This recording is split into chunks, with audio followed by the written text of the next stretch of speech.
A lot of the material that comes from the dreams, that comes from the goals, come from constitutional factors, temperament, genetics, of course, the height, the continence, the phenotype, the behaviors, comes from confirmations at certain developmental periods.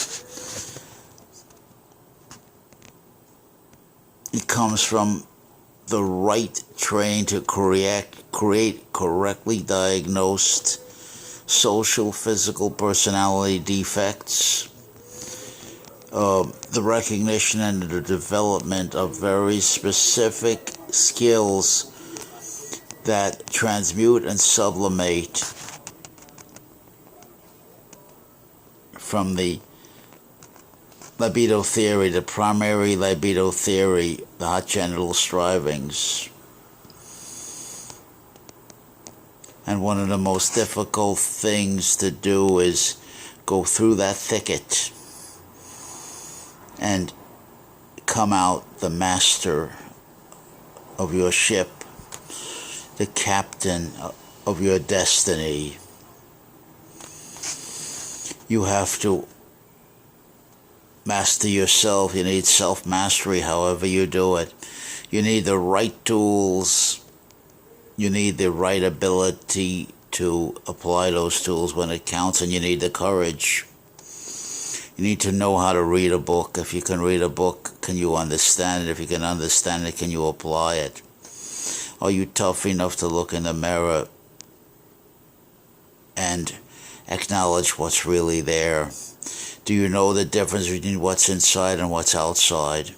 Do you know the difference? And can you portray it experimentally in carefully guided here and now experiences? And swing with the experience in the now, wherever it takes you. Stay with the honesty of that. Our whole purpose is to get rid of the phoniness, to identify, challenge, and deconstruct the phoniness. That's how you go back to the past in a productive way.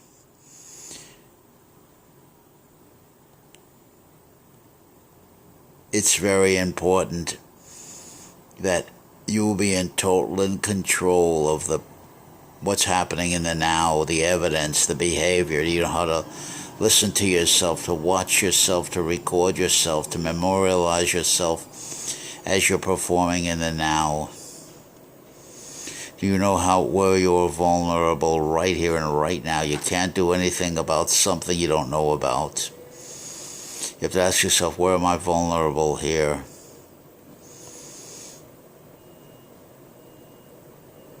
It's very important to be in complete control of the entire process in the now. That means what you look like, your body behavior, your body ego, your body personality, that's your posture.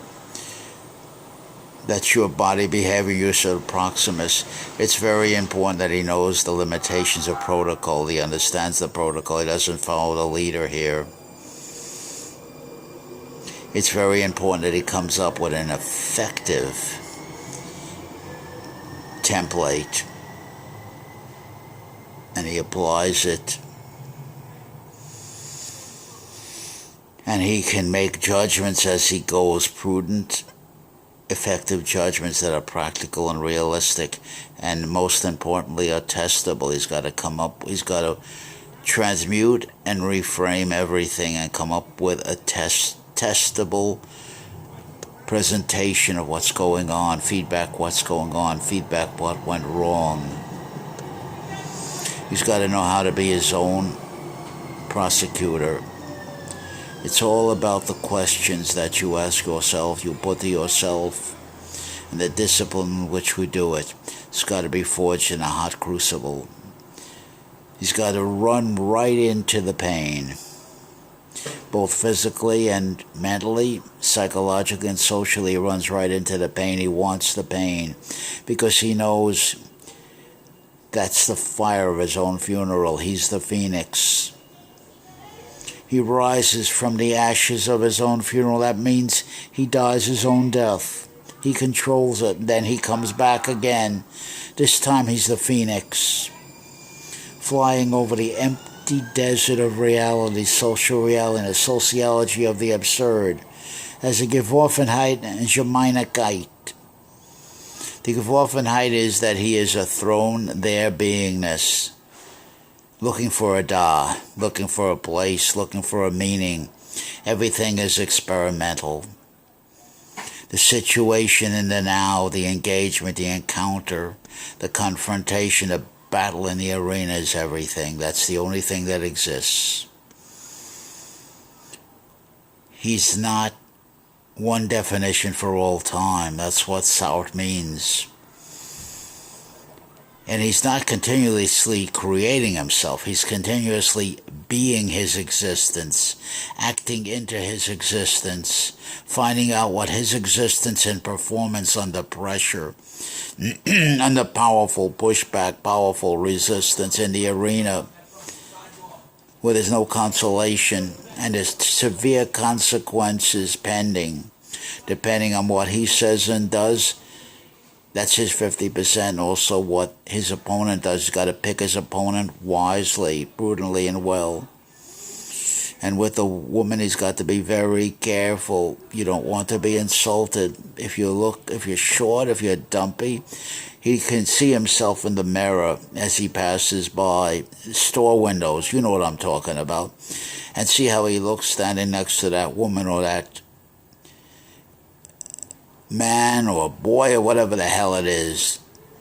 How they look comparatively, physically, very important, visually. That woman goes very strongly on the visual. That's why he has to do the Elaine La Jolla Library strategy. This is where, if there's some woman that he's spoken to, and he knows what he looks like, if he's short, if he has no appearance and no personality, then when he sees her, especially if she's with some friends, he hides. He makes sure she can see him, but he feigns it. He's watching from the corner of his eye and watching her behavior. If she doesn't acknowledge him, that means she does not want to be seen with him.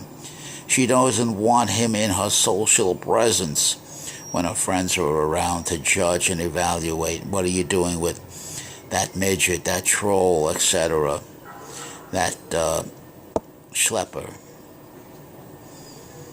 What are you doing? They play a very hard game. Got to be ready for it. So he can't be jealous. He knows he has to share. He knows everything is going to be a compromise. He doesn't make any move with any woman until he's very confident of that move. He's totally assessed the situation. And he never touches her. She may be repulsed by him. He has to realize he's the fungus. He's trying to grow on her, but he's a foreign body. And he has to go step by step methodically. Got to establish a connection, and then a rapport, friendship. How may I be of service to you, ma'am? I'm a petitioner. I'm a solicitor. I'm a beggar at the social feast. Hot genital strivings will destroy this man. First, it has to be very agape, very sterile. She'll keep him on a very tight leash. She'll keep it very distancing. If you want to say professional. Sterile, absolutely. She won't give him anything. If he's looking for cues, if he's waiting for any cues before he acts, well, he'll never see it. It'll never happen. He's got to be courageous. He's got to act. But he's got to be smart. Sometimes, though, he's got to go for broke. If he gets a cue, even a slight cue, he's got to test it out and go for broke. In other words, he's got to be willing to lose everything to gamble. He's got to be a gambler. He's got to take some courageous chances. But you have to understand the sides and the consequences of those chances. Are you tough enough? Did you build enough hard bark on you? Are you not Did you de-embarrass and desensitize before you do this? Are you tough enough? Are you smart enough, practically speaking? Can you run the race of attrition? Do you have the stamina, endurance, and toughness to keep on keeping on? To want and plow through the negative, no matter how rough it is, and want more. Give me more because I'm toughening up, I'm learning. And this is what is a victory for him. So he can win in every situation with this attitude, even though he doesn't get the hot genital strivings confirmed or gratified. He doesn't look around, he doesn't look over his shoulder and see how the other guy's doing compared to him. He doesn't care about that. He's only concerned about himself.